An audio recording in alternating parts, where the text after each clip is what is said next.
আপনারা শুনছেন হুমায়ুন আহমেদের স্টেশন পর্ব ৯, শেষ পর্ব। অ্যাসেম্বলির পরপর আমাদের স্কুল ছুটি হয়ে গেল। ম্যাট্রিকের রেজাল্টের পর আমাদের স্কুল সবসময় একদিনের ছুটি হয়, ভালো রেজাল্টের ছুটি। আজকেরটা তেমন না। আজ স্কুল ছুটি হয়েছে কারণ বদরুল আলম স্যার মারা গেছেন। রোগে শোকে মৃত্যু না, রেলে কাটা পড়ে মৃত্যু। তিনি রেল লাইনে মাথা দিয়ে শুয়েছিলেন। ধর থেকে মাথা আলাদা হয়ে গেছে। হেড স্যার অ্যাসেম্বলিতে বক্তৃতা দিলেন। বদরুল আলম সাহেব এই স্কুলের আদর্শ শিক্ষক ছিলেন। দীর্ঘ 23 বছর তিনি অতি নিষ্ঠার সঙ্গে শিক্ষকতা করেছেন। তার মৃত্যুতে স্কুল একজন নিবেদিত প্রাণ শিক্ষক হারিয়েছে। এই ক্ষতি পূর্ণ হবার না। যাই হোক, এখন অন্য একটা প্রসঙ্গ। বদরুল আলম সাহেব সম্পর্কে কিছুদিন ধরে সামান্য দুঃখজনক কথাবার্তা শোনা গেছে। সবই রটনা। রটনায় সত্যতার লেশমাত্রও নেই। এই জাতীয় দুঃখজনক রটনা যেন প্রশ্রয় না পায়, সেদিকে লক্ষ্য রাখতে হবে। সম্মানিত লোকের সম্মান রক্ষা করা আমাদের সকলের কর্তব্য। বদরুল স্যারকে নিয়ে কানাঘুষা অনেকদিন থেকেই শোনা যাচ্ছিল। তিনি নাকি খারাপ জায়গায় ঘোরাঘুরি করেন, অনেকেই দেখেছে। সব দিন না, বুধবার রাতে তিনি নাকি ধলা শামসুর বউয়ের ঘরে যাবেনি, এ জাতীয় গুজবের কথা। যেই শুনে সেই রেগে ওঠে, ধমকের গলায় বলে, একজন মানি লোক সম্পর্কে এসব কি কথা? ছি! বদরুল স্যারকে আমরা চিনি না? ঘর সংসার আছে, সুখী সংসার। এক মেয়ের বিবাহ হয়েছে, আরেকটা মেয়ে বিবাহের উপযুক্ত হয়েছে। তাকে নিয়ে এসব কি কথা? এইগুলো আর কিছুই না, কিয়ামতের নিশানা। কিয়ামতের আগে আগে মানি লোক মান হারায়, দুষ্ট লোক মান পায়। বদরুল স্যার সম্পর্কে এইসব ভালো ভালো কথা যিনি বলেন, তিনিই আবার গলা নিচু করে অন্যদের বলেন, ঘটনা শুনেছেন? বুধবার রাতে রাতে কি ঘটনা ঘটে শুনেছেন? ছি ছি ছি, কি কেলেঙ্কারি! অনেকদিন পর রেল লাইনে মানুষ কাটা পড়ল।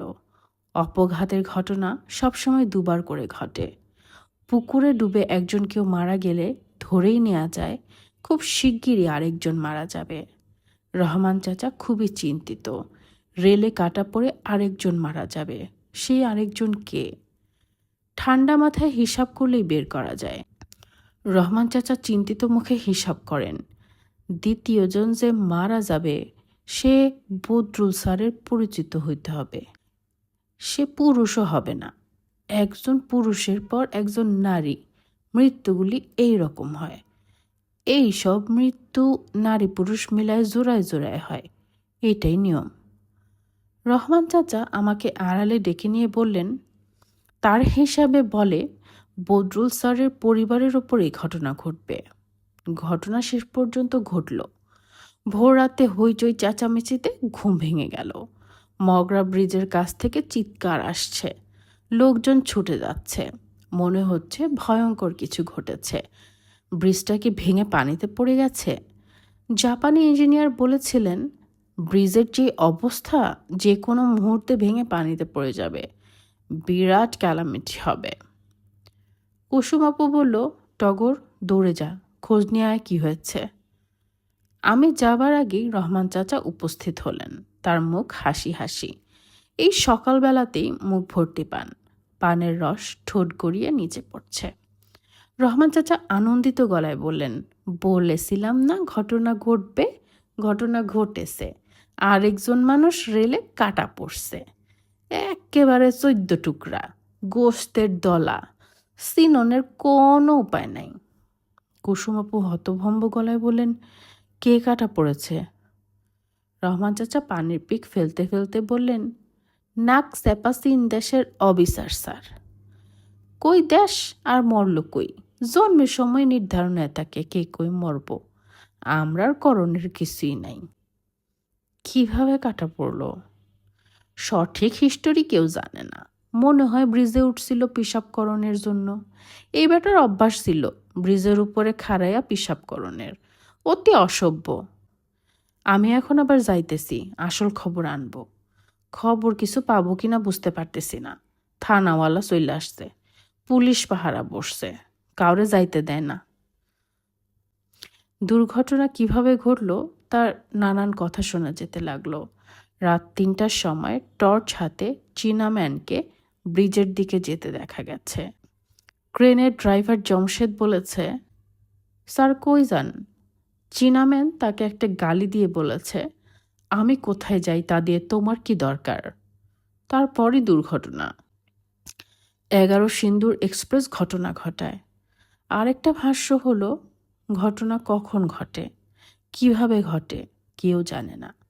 চীনাম্যান খুব ভোরবেলা ঘুম থেকে উঠেই মগ ভর্তি ১ মগ কফি খান। লোকমান বাবুর্চি কফি হাতে ব্রিজের দিকে যায়। সকালবেলা ব্রিজের ওপর হাঁটাহাঁটি করাও নাকি ওনার অভ্যাস। বাবুর্চি ব্রিজে উঠে চিৎকার দেয়। তার চিৎকার শুনে সবাই ছুটে আসে। আমাদের এদিকে রেলের নিচে আগেও মানুষ কাটা পড়েছে। মুহূর্তের মধ্যে হাজার হাজার মানুষ জড়ো হয়েছে। কাটা পড়া মানুষের লাশ সরিয়ে নেওয়ার সঙ্গে সঙ্গে মানুষজন চলে গিয়ে রেললাইন আবার ফাঁকা হয়ে গেছে। আজ সেরকম হলো না, মানুষ বাড়তেই থাকলো। সকাল 10টায় ময়মনসিংহ থেকে রিলিফ ট্রেন চলে এলো। ট্রেন লাইন থেকে উল্টে পড়লে রিলিফ ট্রেন আসে। সেরকম কিছু হয়নি, কিন্তু রিলিফ ট্রেন চলে এসেছে। দুপুরবেলা একটা হেলিকপ্টার নামলো আমাদের স্কুলের মাঠে। হেলিকপ্টারে করে 2 জন বিদেশি এবং 3 জন বাঙালি নামলেন। বাঙালি 3 জনের একজন আমাদের পরিচিত, সেলুন কারে করে এসেছিলেন। লোকজন সব চলে এলো হেলিকপ্টার দেখতে। মগরা ব্রিজ খালি হয়ে গেল। আমাদের এদিকের মানুষ এত কাছ থেকে কখনো হেলিকপ্টার দেখেনি। এত বিরাট একটা জিনিস, কিন্তু দেখাচ্ছে খেলনার মতো। খুব সুন্দর রংচঙা খেলনা। কুসুম আপু বলল, আয় তো আমার সঙ্গে, ঘটনা কি জেনে আসি। আমি বললাম, তোমাকে যেতেই দেবে না, পুলিশ পাহারা, কাউকে যেতে দিচ্ছে না। তুই আয় আমার সঙ্গে, অবশ্যই আমাকে যেতে দেবে। কার কাছে যাবে? জাপানি ইঞ্জিনিয়ারের কাছে? হ্যাঁ, বোকা লোক তো। আমার ধারণা সে বিরাট বিপদে পড়তে যাচ্ছে। কুসুম আপু ঠিকই পুলিশের লোকজন পার হলো, তার কোনো অসুবিধা হলো না। জাপানি ইঞ্জিনিয়ারকে খুঁজে বের করতেও সমস্যা হলো না। তিনি অন্ধকার তাঁবুতে একা একা চুপচাপ বসে আছেন, হাতে পানির বোতল। চোখ লাল, চোখের কোণে ময়লা জমে আছে, চুল উস্কো খুস্কো। বাকি সবাই নদীর পাড়ে, নদীতে জাল ফেলা হচ্ছে। চীনাম্যানের শরীরের কাটা বড় অংশই নাকি নদীতে পড়ে গেছে, সেটা তোলার চেষ্টা। হেলিকপ্টারে আসা লোকজন নদীর পাড়ে বসে আছেন, তাদের জন্য চেয়ারের ব্যবস্থা হয়েছে। বাবাকেও দেখলাম তাদের সঙ্গে। বাবার পেট ব্যথাটা যে আবার উঠছে তা দূর থেকেই বোঝা যাচ্ছে। তিনি উবু হয়ে বসে আছেন, একটু পরপর ঘড়ি দেখছেন। পেটে ব্যথা শুরু হলেই তিনি ঘড়ি দেখেন। ব্যথাটা কতক্ষণ থাকে মনে হয় তার হিসাব রাখেন। জাপানি ইঞ্জিনিয়ার মনে হলো আমাদের চিনতে পারছেন না, অবাক হয়ে তাকিয়ে আছেন, চোখের পলক পর্যন্ত পড়ছে না। কুসুম আপু বলল, আপনার কি শরীর খারাপ? জাপানি ইঞ্জিনিয়ার বিড়বিড় করে বললেন, টেনশনে জ্বর এসেছে। সকালে নাস্তা টাস্তা কিছুই খাইনি, তারপরেও একগাদা বমি করেছি, উঠে দাঁড়াতে পারি না, মাথা ঘুরে। সবাই নদীর পাড়ে গিয়েছে, আমি যেতে পারি না। এর অন্য কোনো অর্থ করে কিনা কে জানে। কুসুম আপু বলল, অন্য কি অর্থ করবে? বলতে পারে সবাই এসেছে, সে কেন আসেনি। নিশ্চয়ই কোনো কিন্তু আছে। কিন্তু থাকবে কেন? আপনি নিশ্চয়ই তাকে ধাক্কা দিয়ে ট্রেনের নিচে ফেলে দেননি। আমি কেন ধাক্কা দিয়ে ফেলব? কিংবা আপনি নিশ্চয়ই লোকজনদেরকে শিখিয়ে দেননি, এই চীনাম্যান আমাকে খুবই যন্ত্রণা করে, তোমরা একে এসে ধাক্কা দিয়ে চলন্ত ট্রেনের সামনে ফেলে দাও। কুসুম, তুমি এসব কি বলছো? কথার কথা বলছি। এই ধরনের কথা ভুলে উচ্চারণ করবে না, কেউ না কেউ বিশ্বাস করে ফেলতে পারে। কুসুম আপু কঠিন গলায় বলল, আপনার হাত কাঁপছে কেন? ঘটনা কি দয়া করে বলবেন? কোনো ঘটনা না কুসুম, আমার পক্ষে কোনো অন্যায় করা সম্ভব না। সব মানুষ অন্যায় করতে পারে না। আপনার হাত কাঁপছে কেন? জানি না কেন কাঁপছে, খুবই ভয় লাগছে। পুলিশ কি আপনার জবানবন্দি নিয়েছে? হুম। তাদেরকে কি বলেছেন? বলেছে আমি কিছুই জানি না, ঘুম থেকে উঠে খবর পেয়েছি, যা সত্য তাই বলেছি। পুলিশ আপনার কথা বিশ্বাস করেছে? বিশ্বাস করবে না কেন? কারণ আমার বিশ্বাস হচ্ছে না। আমার মনে হয় আপনি সব মিথ্যা কথা বলছেন। কুসুম, আমার জ্বর এসেছে, সকাল থেকে মাথা ঘোরাচ্ছে, কোনো নাস্তা খাইনি, কিন্তু একগাদা বমি করেছি, এখন আবার বমি আসছে, খুবই পানির পিপাসা হচ্ছে, পানি খেতে পারি না। একটু পানি মুখে দেই, মনে হয় পানি না, চিরতার পানি মুখে দিয়েছি। কুসুম আপু কিছু বলল না, চুপ করে রইল। নদীর পার খুব হইচই শোনা যেতে লাগলো, মনে হয় ডেড বডির অংশ পাওয়া গেছে। হইচই শুনে জাপানি ইঞ্জিনিয়ারের মুখ হঠাৎ ছাই বর্ণ হয়ে গেল। তিনি বিড়বিড় করে বললেন, রাত ৩টার সময় জমশেদ এসে আমাকে ঘুম থেকে ডেকে তুলল। মদ খেয়ে ভূত হয়ে এসেছে। তার মুখ দিয়ে মদের গন্ধ আসছে, ঠিকমতো দাঁড়াতেও পারছে না, টলছে। আমাকে বলল চিনাম্যানকে সে মগরা ব্রিজের লাইনের ওপর দড়ি দিয়ে বেঁধে রেখেছে। একটু পরে 11 সিন্দুর এক্সপ্রেস আসবে, তখন ঘটনা ঘটবে। আমি তার কথা বিশ্বাস করিনি, ভেবেছি মাতালের প্রলাপ। তারপরেও টর্চ লাইট নিয়ে বের হয়েছি, ততক্ষণে 11 সিন্দুর এসে গেছে। দূর থেকে সার্চ লাইট দেখা যাচ্ছে। আমি ব্রিজে টর্চ মেরে দেখি সত্যি সত্যি চিনাম্যানকে পুলের উপর শুয়ে বেঁধে রেখেছে। সে চিৎকার করছে তার ভাষায়, কী সব বলছে, কাঁদছে। সে যত কাঁদে জমশেদ আর তার লোকজন তত হাসে। ওদের মাথা ঠিক নেই, গলা পর্যন্ত মদ খেয়েছে। তুমি তো জানো কুসুম, আমার কোনো সাহস নাই যে আমি ব্রিজের উপরে উঠে তাকে বাঁচানোর চেষ্টা করব। 11 সিন্দুর এক্সপ্রেস আমার চোখের সামনে তার উপর দিয়ে চলে গেছে। শেষের দিকে চিনাম্যান কোনো চিৎকারও করে নাই, কান্নাকাটিও করে নাই, রেল ইঞ্জিনের দিকে তাকায়ও থাকে নাই, আমার দিকে তাকাই ছিল। জাপানি ইঞ্জিনিয়ার বমি করলেন। নদীর পাড় থেকে আবার হল্লার শব্দ শোনা গেল। কুসুম আপু বলল, তুই একটু বাইরে গিয়ে বসতো টগর, আমি না ডাকলে তাঁবুতে ঢুকবি না। আমি বাইরে দাঁড়িয়ে আছি, দূর থেকে দেখছি একটা কাটা হাত নিয়ে কে একজন তাঁবুর দিকে আসছে, আর পেছনে অসংখ্য মানুষ। কাটা হাতটা থেকে টপ টপ করে পানি পড়ছে। এক বর্ষা পার হয়ে আরেক বর্ষা এসেছে। সেই বর্ষা চলে গিয়ে আরও এক বর্ষা আমাদের নান্দাইল রোড স্টেশনে এসেছে। সব আগের মতোই আছে, আবার কিছুই আগের মতো নেই। মগরা ব্রিজের কাছে আবারও তাঁবু পড়েছে। অন্য এক ইঞ্জিনিয়ার সেই তাঁবুতে থাকেন, ভদ্রলোক, বয়স্ক, মুখ ভর্তি ধবধবে সাদা দাড়ি। তারও অভ্যাস জাপানি ইঞ্জিনিয়ারের মতো ব্রিজের স্প্যানে সন্ধ্যাবেলা বসে থাকা, তার সঙ্গে জায়নামাজ থাকে। সন্ধ্যা মিলালে তিনি জায়নামাজ পেতে নামাজ পড়েন। দৃশ্যটা দেখতে আমার কেন জানি ভালো লাগে। আমি সুযোগ পেলেই দৃশ্যটা দেখতে যাই। কুসুম আপুকে তার বাবা নিজের কাছে নিয়ে গেছেন। তিনি তার বাবার সঙ্গে রাজশাহীতে থাকেন, সেখানের কলেজে পড়েন। ছুটি ছাটায় আমাদের দেখতে আসবেন বলে চিঠি লেখেন, কিন্তু আসেন না। বাবার পেটের ব্যথাটা সেরে গেছে, কোনো রকম ওষুধপত্র ছাড়াই সেরেছে। তবে অসুখ সারলেও হঠাৎ করে বুড়ো হয়ে গেছেন, মাথার চুল সব পেকে গেছে, সামনের পাটির দুটো দাঁতও পড়ে গেছে। যখন কথা বলেন দাঁতের ফাঁক দিয়ে জিহ্বা দেখা যায়, খুবই অদ্ভুত লাগে। তিনি রাতে স্টেশনেই ঘুমান, আরেকটা মেল ট্রেনের স্টপেজ এখানে দিয়েছে, কারণ একজন মন্ত্রীর বাড়ি এই অঞ্চলে। মন্ত্রী চেষ্টা তদবির করে নান্দাইল রোড স্টেশনে মেল ট্রেন থামাবার ব্যবস্থা করেছেন। কাজেই এখন নান্দাইল রোড স্টেশনে রাতে 3টা মেল ট্রেন থামে। বাবাকে স্টেশনে না ঘুমিয়ে উপায় কি? বাসায় আমি এবং রহিমা ফুপ্পু, আমরা দুজন শুধু ঘুমাই। রহিমা ফুপ্পুর অঘুমা রোগ হয়েছে, সারা রাত তিনি হাঁটাহাঁটি করেন।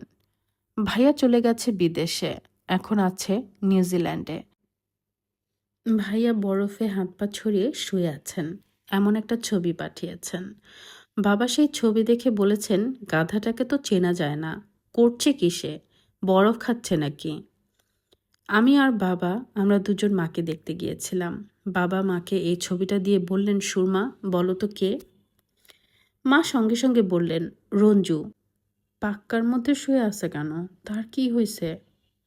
বাবা বললেন, পাক্কা না, বরফে শুয়ে আছে। রঞ্জু বিদেশে আছে, খুব ভালো আছে, তোমার জন্য টাকা পাঠিয়েছে। মা ভাইয়াকে চিনতে পারলেও আমাকে বা বাবাকে একেবারেই চিনতে পারলেন না। আমাকে রাগী গলায় বললেন, এই ছেলে, তুমি একটু দূরে সরে বসো, গায়ের ওপর উঠে যাচ্ছ কেন? বাপ মা সহবত শিক্ষা দেয় নাই? জাপানি ইঞ্জিনিয়ার সাহেবের কথা বলা হয়নি, তার কথা বলি। চীনাম্যান হত্যা মামলায় তাকেও আসামি করা হয়। জমশেদ জবানবন্দিতে বলে, সে যা করেছে সাইট ইঞ্জিনিয়ার কামরুল ইসলাম সাহেবের নির্দেশে করেছে। মামলা অনেক দিন চলে, রায় হয়। জাপানি ইঞ্জিনিয়ারের যাবজ্জীবন কারাদণ্ড এবং 3 জনের ফাঁসির হুকুম হয়। জাপানি ইঞ্জিনিয়ার হাজত থেকে কুসুম আপুকে একটা চিঠি লেখেন। কুসুম আপু থাকেন রাজশাহীতে। সেই চিঠিটা আমি নিজের কাছে রেখে দেই। চিঠিতে তিনি লিখেছেন, প্রিয় কুসুম, মিস ফ্লাওয়ার, আমাদের মামলার রায় হয়েছে, সেই খবর নিশ্চয়ই পত্রিকা মারফত জেনেছ। সবার ধারণা বিদেশি নাগরিক হত্যার কারণে রায় অত্যন্ত কঠোর হয়েছে। আমার দুর্ভাগ্য, আমি যে নির্দোষ সেটা প্রমাণ করতে পারি নাই। অবশ্য যাবজ্জীবন কারাদণ্ড শুনতে যেমন ভয়াবহ, আসলে তা না। ভালো ব্যবহারের কারণে জেলখানায় অনেক রেয়াত পাওয়া যায়। যাবজ্জীবন কারাদণ্ডপ্রাপ্ত আসামিদের কেউই 10 থেকে 11 বছরের বেশি জেল খাটে না। আমি অনেক চিন্তাভাবনা করে দেখেছি, 10 বছর পর তোমার বয়স হবে মাত্র 27। এটা কোনো বয়সই না। 10 বছর জেলে আমার খুব কষ্টে কাটবে, এটা ঠিক। কষ্টের পরেই সুখ, যার যত কষ্ট তার তত সুখ। সেই সুখের কথা ভেবেই আমার ভালো লাগছে। এখন একটা আনন্দের সংবাদ দেই। মামলার রায়ের বিরুদ্ধে আমার ব্যারিস্টার মশিউজ্জামান, লিঙ্কন সহ পাশ করা ব্যারিস্টার, ঝানু লোক। মামলার শুরুতে তাকে পেলে খুবই উপকার হতো। যাই হোক, আল্লাহর অসীম রহমত তাকে এখন পাওয়া গেছে। হাইকোর্টে আপিল করেছেন। তিনি 100% নিশ্চিত হাইকোর্টের রায়ে আমি খালাস পেয়ে যাব। আমার নিজেরও তাই ধারণা। কুসুম, তুমি ভালো থেকো, হতাশ হবে না। আল্লাহ পাক যা করেন মানুষের মঙ্গলের জন্য করেন। আমি সারাক্ষণই তোমার কথা ভাবি। ওই ভয়ঙ্কর দিন তাঁবুতে তুমি হঠাৎ কাঁদতে শুরু করলে। ছবিটা এখনো আমার চোখে ভাসে, দুঃখের মধ্যেও আনন্দ পাই। হাইকোর্টের আপিলের রায় জাপানি ইঞ্জিনিয়ারের জন্য খুব খারাপ হয়। 3 জনের ফাঁসির জায়গায় হাইকোর্ট জাপানি ইঞ্জিনিয়ার সহ 4 জনের ফাঁসির আদেশ দেয়। কুসুম আপুকে লেখা জাপানি ইঞ্জিনিয়ারের চিঠিটা আমি মগরা ব্রিজ থেকে নদীতে ফেলে দেই। এই চিঠিটার কথা কুসুম আপুর না জানাই ভালো। কুসুম আপু রাজশাহী থেকে মজার মজার চিঠি লেখেন। এই টগর, রাতের ট্রেনের শব্দ শুনলেই কিন্তু লাফ দিয়ে বিছানায় উঠে বসবি, কারণ তোদের সবাইকে চমকে দেওয়ার জন্য কোনো এক রাতে আমি হুট করে উপস্থিত হব। আমি এসে যদি দেখি তুই ঘুমাচ্ছিস, তাহলে কিন্তু অসুবিধা আছে। স্যাম্পল হিসেবে একটা চুল ছিঁড়ে পাঠালাম, খবরদার হারাবি না। আমি এলে আমাকে ফেরত দিতে হবে। রাতে ট্রেনের শব্দ শুনলেই আমার ঘুম ভেঙে যায়। আমি অপেক্ষা করি। অপেক্ষা করতে করতেই মনে হয় সব মানুষের মধ্যে একটা স্টেশন থাকে, সেই স্টেশনের সিগন্যাল ডাউন করা। স্টেশনে সবুজ বাতি জ্বলছে, আনন্দময় ট্রেনের জন্য অপেক্ষা। কারো কারো স্টেশনে ট্রেন সত্যি সত্যি এসে থাকে, কারো কারো স্টেশনে ট্রেন আসে ঠিকই, কিন্তু মেল ট্রেন বলে থামে না, ঝড়ের মতো উড়ে চলে যায়। রাতের বেলা ট্রেনের শব্দ শুনলে আমি বিছানায় উঠে বসি ঠিকই, কিন্তু স্টেশনে যাই না। ধলা শামস যায়, হাতে হারিকেন ঝুলিয়ে ছুটে যায়। প্রতিটি কামরা লণ্ঠন উঁচিয়ে দেখে। তার স্ত্রী বাজার ছেড়ে চলে গেছে। ধলা শামসুর ধারণা কোনো এক রাতের ট্রেনে সে আবারও এখানে ফিরে আসবে। তার স্ত্রী যেহেতু খারাপ মেয়ে মানুষ, সে দিনের ট্রেনে আসবে না, রাতের ট্রেনে আসবে। লম্বা ঘোমটা দিয়ে ট্রেন থেকে নামবে। লম্বা ঘোমটা টানা কাউকে নামতে দেখলেই ধলা শামসু তার কাছে ছুটে যায়, গলা নামিয়ে ফিসফিস করে বলে, আপনার নাম, আপনার পরিচয়। গল্পটি এখানেই শেষ। ভালো লেগে থাকলে একটি লাইক দিবেন, কমেন্টস করবেন। যারা গল্প শুনতে ভালোবাসে তাদের সাথে শেয়ার করবেন, আর আমার চ্যানেলটি সাবস্ক্রাইব করবেন। ধন্যবাদ।